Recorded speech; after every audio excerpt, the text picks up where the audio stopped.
Hello everyone, welcome back to my channel easy learning with Myra. तो आज मैं आप लोगों के साथ शेयर कर रही हूँ जो हमने स्टार्ट किया था एनसीईआरटी की क्लास 6 की जो एसएसटी की बुक है, उसमें चैप्टर 1 है जो हमारा हिस्ट्री का, जिसका नाम है what where how and when. तो इसका पार्ट 1 मैंने आप लोगों के साथ इसका एक्सप्लेनेशन शेयर किया था, और आज जो है पार्ट 2 हम आप लोगों के साथ शेयर करने जा रहे हैं। आई होप कि आप लोगों के लिए ये वीडियो यूज़फुल होगा। तो चलिए टाइम वेस्ट ना करते हुए वीडियो को स्टार्ट करते हैं। Why do people travel nowadays? Look at map 1 once more. Hills, mountains and seas form the natural frontier of the subcontinent. While it was difficult to cross these frontiers, those who wanted could and did scale the mountains and cross the sea. People from across the frontiers also came into the subcontinent and settled here. क्या है कि hills हो या mountain हो या सी हो, ये क्या होता है कि किसी भी जगह का जो है नेचुरल फ्रंटियर, नेचुरल बॉर्डर बनता है ना। तो उसको क्या है कि क्रॉस करना उसको मुश्किल है, लेकिन कुछ लोगों ने क्या किया कि जिनके अंदर चाहत थी तो उन्होंने इन सारी चीज़ों को क्रॉस भी किया और उसके बाद यहाँ पर सेटल भी हुए। ठीक है। These movement of people enrich our cultural tradition. People have shared new ways of carving stones, composing music, and even cooking food over several hundreds of years. क्या है कि ये जो आना जाना था लोगों का दूसरी जगह से यहाँ पर, तो इससे क्या हुआ कि हमारा कल्चर जो है और ज़्यादा डेवलप हुआ। ठीक है। और उसके अलावा वहाँ के लोग अपने तौर तरीके साथ लेकर आए थे, और अलग अलग तरह का जो है वो यूज़ करते थे कि वहाँ का मेथड कुछ और था। जैसे कि स्टोन में कार्विंग का वो मेथड अलग था, म्यूज़िक कंपोजिंग। इसके अलावा जो है खान पान, जो है जो लोग आएंगे तो अपने साथ उनका जो कल्चर है, जो वो चीज़ें फॉलो कर रहे हैं वो साथ लेकर आएंगे, है ना। तो इससे क्या हुआ कि हमारा जो ट्रेडिशन है, हमारा जो कल्चर है, वो और ज़्यादा डेवलप हुआ। Okay. Name of the land. Two of the words we often use for our country are India and Bharat. हम लोग क्या करते हैं कि दो वर्ड यूज़ करते हैं अपने कंट्री को उसका नाम लेने के लिए। ठीक है। जो कि है इंडिया या Bharat. The word India comes from the Indus called Sindhu in Sanskrit. क्या है जो ये वर्ड इंडिया हम यूज़ करते हैं वो कहाँ से आया है? इंडस रिवर से आया है, जिसको संस्कृत में क्या कहा जाता है? Sindhu. Okay. Find Iran and Greece in your atlas. अब एटलस में क्या फाइंड करना है? Iran and Greece. इसके बाद the Iranians and the Greeks who came through the north west about 2500 years ago and were familiar with the Indus, call it the Hindus or the Indus, and the land to the east of the river was called India। क्या है कि Iranian और Greek जो है, जो कि 2500 साल पहले यहाँ आए थे, तो उन लोगों को यहाँ का जो इंडस रिवर है उसका नाम जो है उनको पता था, और उसको वो किस तरह से प्रोनाउंस करते थे? हिंदोज या इंदोज। ओके। और जो उस रिवर के ईस्ट में जो जगह है, मतलब जो हमारी कंट्री है, उसको वो क्या बुलाते थे? इंडिया बुलाते थे। The name Bharata was use for a group of people who live in the north west and who are mention in the Rigveda. तो ये जो भारत है ये कहाँ से आया है? ऋग्वेद से आया है। Okay. The earliest composition in Sanskrit dated about 3500 years ago. Later it was used for the country। और ऋग्वेद क्या है कि सबसे पहला कॉम्पोजिशन है संस्कृत का, जो कि कितना पुराना है? 3500 साल पुराना। ठीक है। और उसके बाद में पहले ये एक ग्रुप के लिए यूज़ होता था ये नाम भारत, लेकिन बाद में उसको इसी कंट्री के लिए यूज़ किया गया. Okay. Finding out about the past. There are several ways of finding out about the past. One is to search for and read books that were written long ago. क्या है कि past के बारे में जानने के लिए बहुत सारा रास्ता है, बहुत सारी चीज़ें जिससे हमें पास्ट के बारे में पता चलता है. ठीक है. या तो सर्च कर सकते हैं हम पास्ट के बारे में, या फिर किताबें पढ़ सकते हैं जो कि बहुत ही पहले लिखी हुई हैं. These are called manuscript because they were written by hands. This come from the Latin word manu meaning hand. क्या है कि पुराना जो बहुत पुरानी चीज़ें जो लिखी गई है हाथ से, उसको क्या कहते हैं हम? मैन्यूस्क्रिप्ट कहा जाता है. मैन्यूस्क्रिप्ट क्यों कहा जाता है? क्योंकि ये हाथ से लिखी गई हैं. लैटिन में मैन्यू का मतलब जो है हैंड होता है, और स्क्रिप्ट का मतलब जो रिटन मटेरियल है वो हो गया. ठीक है. These were usually written on palm leaves और on the specially prepared bark of a tree known as the birch which grow in the Himalaya. तो ये ज़्यादातर किस पर लिखा जाता था? या तो पाम के पत्ते पर लिखा जाता था, या फिर एक ट्री की छाल, बार्क मतलब के जो स्टेम होता है मोटा सा, तो उसके ऊपर जो पपड़ी की तरह जमी होती है, ब्राउन ब्राउन, जो हमें अनइवन जो चीज़ दिखती है, जिसको छाल कहते हैं. ओके. तो उसके ऊपर लिखा जाता था. और इस ट्री का नाम क्या था? बिर्च, जो कि कहाँ ग्रो होता था? हिमालय में. Over the years, many manuscripts were eaten by insects. Some were destroyed, but many have survived, often preserved in the temples and monasteries. These books deal with all kind of subjects, religious beliefs and practices, the life of king, medicine and science. क्या है कि बहुत सारी manuscript जो है किसी को कीड़े ने खा लिया, कुछ डिस्ट्रॉय हो गए, लेकिन कुछ बचा के भी रखे गए. कहाँ पर बचा के रखे गए? टेम्पल्स में और मोनास्ट्रीज में. ओके. और इस बुक में जो है, इन मैन्युस्क्रिप्ट में हर तरह के सब्जेक्ट से रिलेटेड जो है बातें लिखी गई थी, जैसे कि रिलीजियस बिलीफ, इसके अलावा प्रैक्टिसेस, किस तरह की जो चीज़ें हैं वो होती थी, और राजा की लाइफ कैसी होती थी, दवाओं के बारे में, साइंस के बारे में.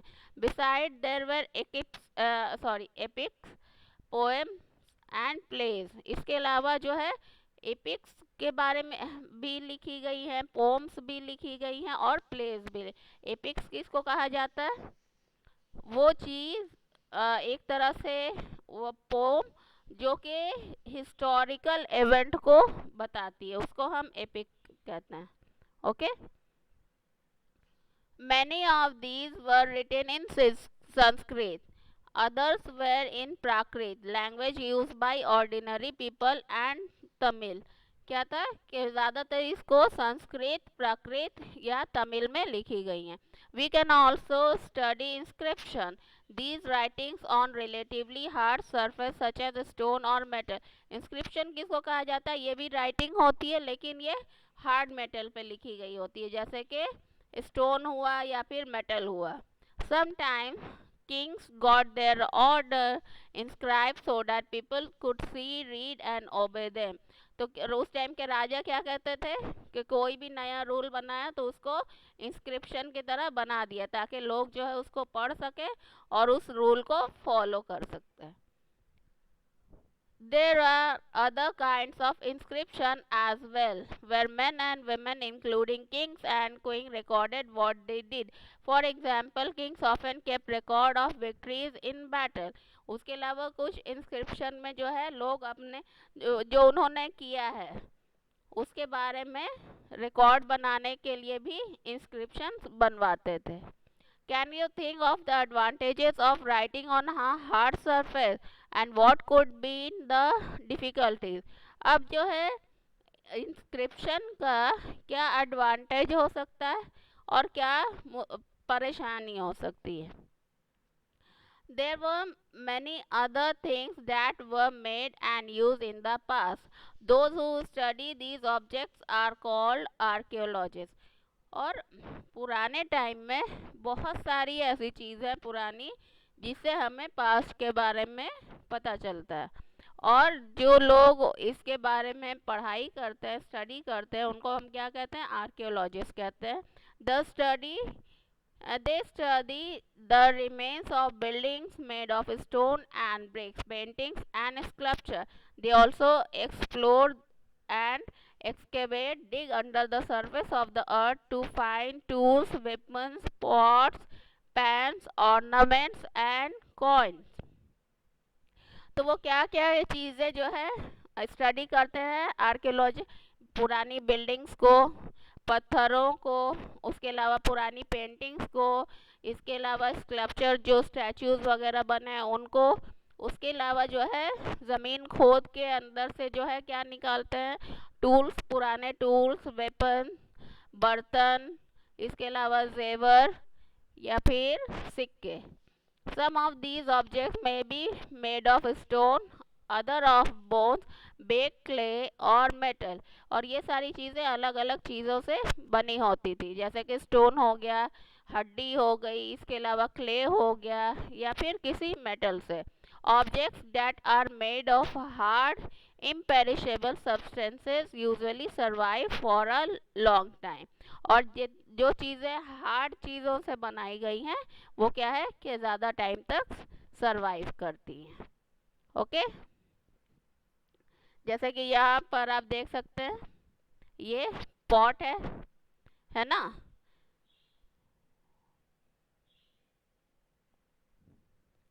Archaeologist also look for bones of animals, birds, and fish to find out what people ate in the past. Plant remains survive far more rarely. If seeds of grains or piece of wood have been burned, they survive in a charred form।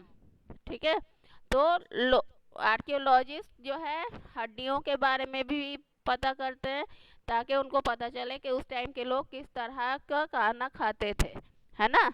और plant का जो अवशेष है तो वो ज़्यादा time तक survive नहीं करता। Okay, historians, that is a scholar who study the past, often use the word source to refer the information found from manuscript, inscription and archaeology.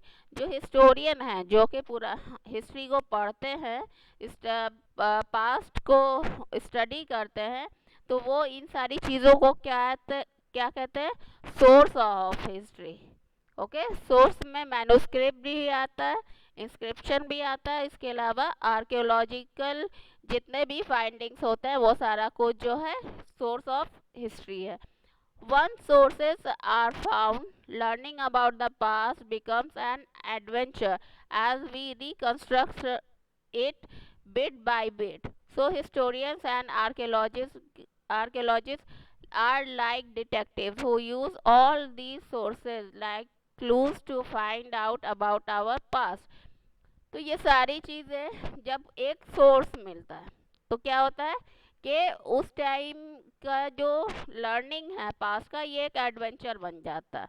मतलब कि हिस्टोरियन और जो आर्कियोलॉजिस्ट है वो एक डिटेक्टिव के तरह काम करते हैं, है ना? जो अलग अलग क्लूज को लेके जो है पूरा सिनेरियो जो है वो बनाते हैं। ओके, वन पास्ट और many. Did you notice the title of this book, Our Past? We have used the word past in plural to draw attention to the fact that the past was different from different groups of people. For example, the lives of herders or farmers were different from those of kings and queens. The lives of merchants were different from those of craft person, and so on. Also, as is true even today. People follow different practices and customs in different parts of the country. For example, today most of people living in the Andaman Island get their own food by fishing, hunting and collecting forest produce. By contrast, most of people living in cities depends on others for supplies of food. Differences such as these existed in the past as well. Besides, there are another kinds of difference. We know a great deal about kings and the battle they fought because they kept record of their victories. Generally, ordinary people such as hunter, fishing folk, gatherer, farmers or herder did not keep record of what they did. While archaeology helps us to find about their lives, there is much that remains unknown. तो यहाँ पर क्या है, एक past या बहुत सारे past, मतलब कि जो इस बुक का टाइटल है, क्या टाइटल है, आवर पास्ट, तो यहाँ पर प्लूरल यूज़ किया गया। क्यों यूज़ किया गया है? क्योंकि जब हम हिस्ट्री पढ़ते हैं तो सिर्फ हम एक एक्सपेक्ट को लेकर नहीं पढ़ते है ना, और हर तरह के लोग की लाइफ जो है वो अलग अलग होती है।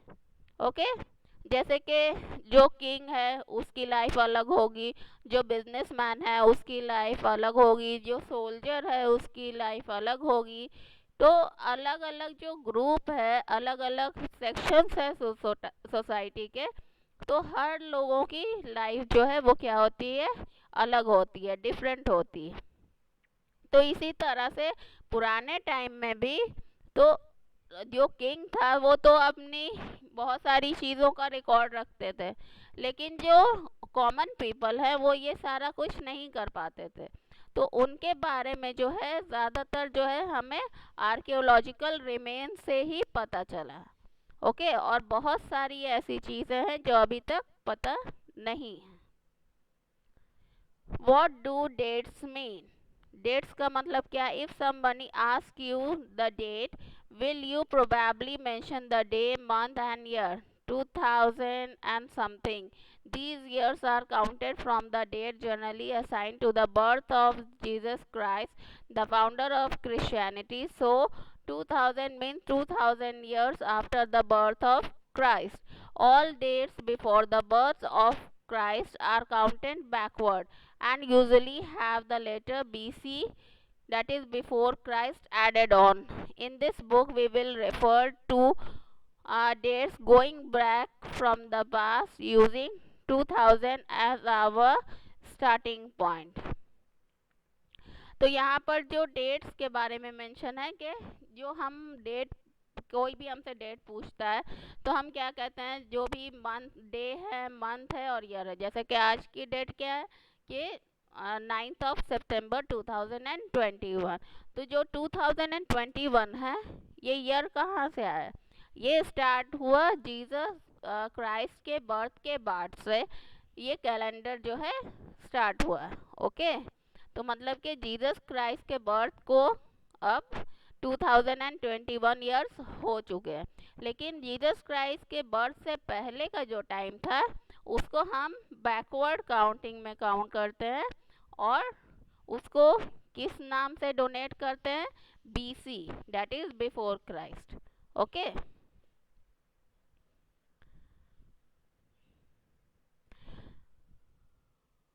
तो ये था मेरा आज का वीडियो। आई होप कि आप लोगों के लिए ये वीडियो यूज़फुल होगा। अगर कोई पॉइंट आपको अच्छे से एक्सप्लेन मतलब समझ में ना आया हो तो प्लीज़ मुझे कमेंट करके बताइएगा, और अगर वीडियो अच्छा लगे तो please do like, share and subscribe to easy learning with Myra. Thank you so much.